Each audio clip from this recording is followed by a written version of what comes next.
So the last video unfortunately truncated before the end. I actually recorded the whole thing, but for some reason the recording did not make it. So I will continue the lecture. I'll continue the section on the commissural fibers, and we were just talking about the corpus callosum and specifically the fibers that pass through the genu of the corpus callosum, which happens to be the most anterior portion of the corpus callosum in the adult, which is here. And we said that these fibers have a special name, which is the forceps minor. And we can visualize the forceps minor on our tractography by removing all fibers except for them. And you can see these forceps-like structure here, connecting the two frontal lobes together. And that's the forceps minor, and we can turn this into a rendering. We can see fibers passing through the genu. You can see the forceps shape there, right, connecting the two frontal lobes. Now we put back all of the fibers. We can move on slightly more posteriorly to the midsection of the corpus callosum, which is called the body of the corpus callosum. And the body of the corpus callosum is enveloped between the genu of the corpus callosum and the splenium posterior to it. And if we remove the fibers in the three-dimensional plane, we can see these fibers passing through the midline of the corpus callosum, and they extend laterally, and they form what we call the radiation of the corpus callosum. Now, if we put back all of the fibers, because this section doesn't quite do it justice, we can see further in the body of the corpus callosum. We pay attention to the two ventricles, the two lateral ventricles, and we move superiorly. Right, look at the axial section. Look at the ventricles, and we can see fibers carpeting the lateral ventricles. And these fibers that carpet the lateral ventricles are called the tapetum. Okay, from the Latin word. And in Maltese, if you're Maltese or you know Maltese, the word tapete means carpet. So it can remind you that the fibers that cover or carpet the lateral ventricles are called the tapetum. And these fibers, the fibers of the body of the corpus callosum, connect bilateral frontal and parietal lobes. The next section in the corpus callosum is this posterior bubble. Okay, the posterior-most section just past the body of the corpus callosum, which is called the splenium of the corpus callosum. And these fibers are also given a very special name. And just like the forceps minor in the genu, we also have another forceps, but you guessed it, this time it's the forceps major. And the forceps major extend laterally, radiate laterally from the corpus callosum, and connect the two occipital lobes together and part of the frontal lobe. Now we can show you these fibers by removing, as usual, the rest of the corpus callosum, and we can show you the 3D rendering. Unfortunately, we don't really see the temporal connections, but this is due to some problems with the 3D modeling process that is required for tractography. So there are some limitations to this technology. Okay, so that is the corpus callosum. And now we'll go for the smaller commissures, but still important commissures.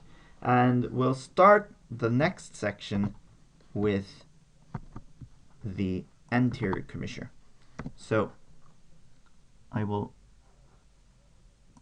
remove the forceps major, put the anterior commissure onto the brain, and you can see this red dot and these fibers that extend laterally from the commissure.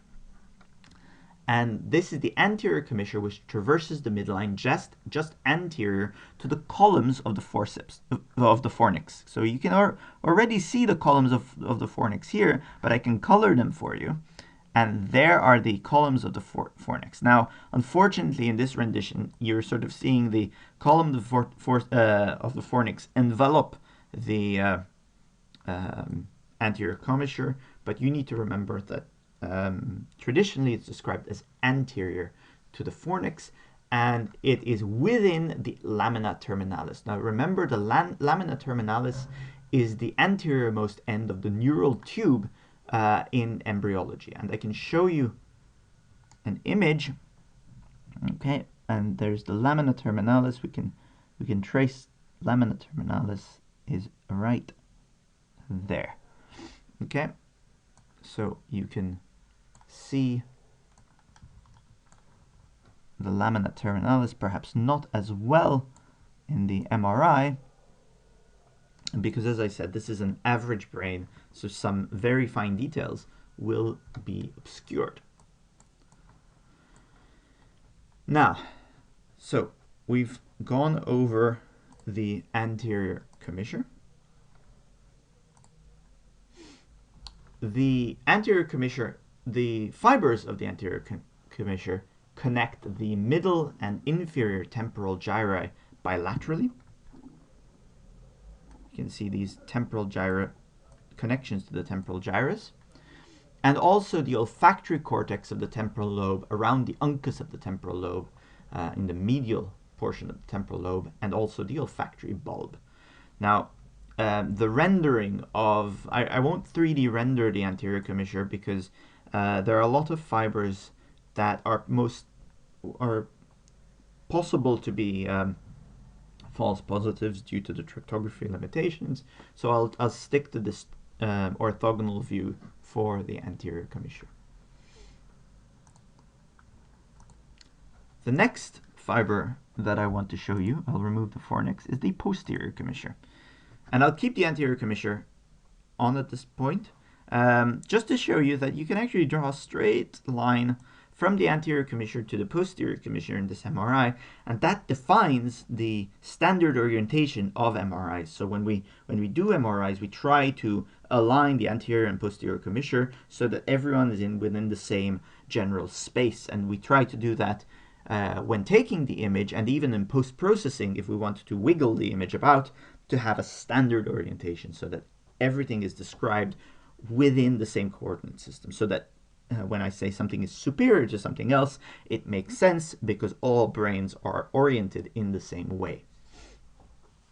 All right, so let's remove the anterior commissure now and speak about the posterior commissure, which traverses the midline above the opening of the cerebral aqueduct, and we can see it quite nicely here on the three sections. If you start off looking at the coronal section, you can very clearly see the cerebral aqueduct, and you can see it superior to that. You have this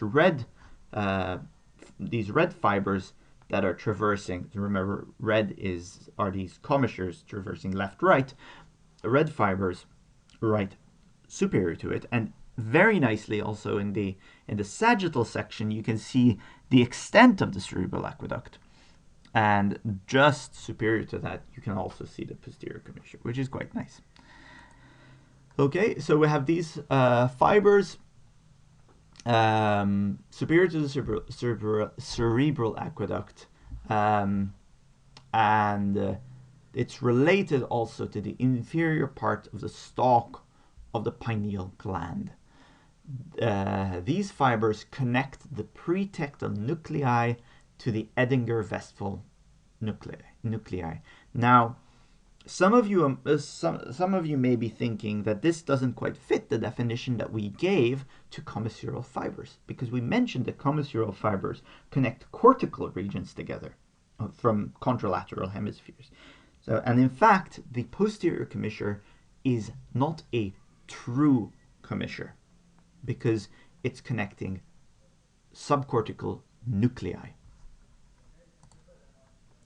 The next section, the next commissure that we're going to be talking about remove that, is the commissure of the fornix. Now note that not the entire fornix is not considered a commissure. There's a specific part of the fornix that is considered a commissure. And I will do a 3D rendering to show you the fornix, but unfortunately, you may notice also that we're not seeing the commissure. Remember, I mentioned that fibers that traverse laterally are colored red, and we don't see very much red in this fornix, except for parts of the crura where there is a little bit of the lateral movement going on. And this is also due to the manual dissection that people use to extract the fornix over here. But if we got the whole picture, we would see in this part where my cursor is, just before the body of the fornix and the crura of the fornix, you would see the commissure of the fornix. And you should see in your lecture slides, actually, there is an image of this. So you have some lecture slides that will be going up, and I can actually show you that the commissure of the fornix is right here. That's quite a nice image. Okay, so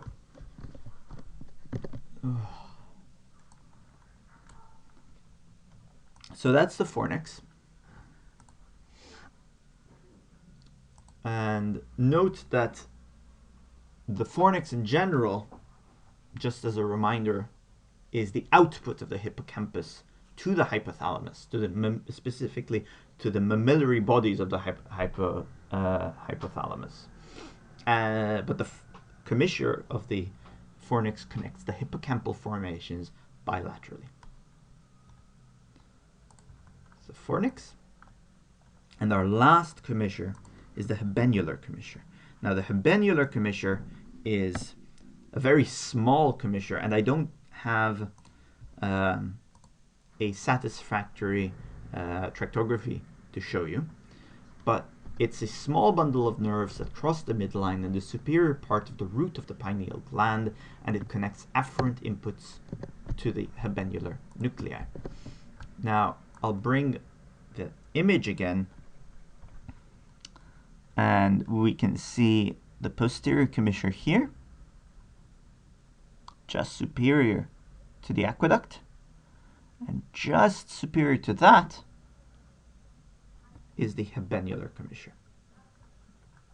Okay, a very small bundle of nerves, and once again we're seeing that this commissure is not the true commissure because it doesn't connect cortical regions to one another. And that is those are all the commissures that you have to study. And I will see you again in the next section of this lecture, where we will discuss association pathways.